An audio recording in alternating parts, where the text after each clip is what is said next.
নদিয়া শান্তিপুরের গয়েশপুরের হিজুলি মুসলিম পাড়া গ্রামে গতরাতের ঝড়ে ব্যাপক ক্ষতি হয়েছে। একাধিক কাঁচা ঘর ভেঙে পড়েছে। 10টি পরিবার গৃহহীন, তাদের অন্যত্র আশ্রয় নিতে হয়েছে। গয়েশপুর গ্রাম পঞ্চায়েতের প্রধান এই খবর জানিয়ে বলেন, কারো বাড়ির টিনের ছাউনি উড়ে গেছে, কারোর টালির ঘর ভেঙে পড়েছে, কারোর মাটির দেওয়াল ভেঙেছে। 3টি বিদ্যুতের খুঁটি ভেঙেছে। এর ফলে ওই এলাকা বিদ্যুৎহীন হয়ে পড়েছে। বিকেল পর্যন্ত কেউ সরকারি সাহায্য পায়নি বলে অভিযোগ। স্থানীয় গ্রাম পঞ্চায়েতের প্রধান শ্যামল ঘোষ ওই এলাকা পরিদর্শনে যান। ঝড়ে ক্ষতিগ্রস্ত পরিবারগুলির সঙ্গে দেখা করে তাদের পাশে থাকার আশ্বাস দিয়েছেন।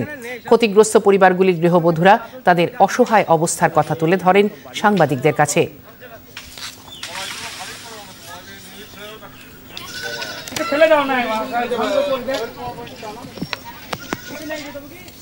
সব গরু ছিল, ছাগল ছিল, আর হঠাৎ করে দেখলাম দুমকা আগাবাড়ি আর তুমুল দুমকা আগাবাড়ি। তখন আমরা সব কোনো রকম টিন ধরে কি মানে রাখা যায়, গরুটা চোট লেগেছে ভালোই, এই অবস্থা হয়ে আছে, পড়ে আছে। আমরা চাচ্ছি যাতে করে আমরা গরিব মানুষ, যাতে গরু ঘরটা, ছাগলের ঘরটা যাতে খাটালা যাতে হয়। ভয়ানক ক্ষতি হয়েছে, পোল পড়েছে, ঝড়টাও তো ভালো ঝড় হয়েছে।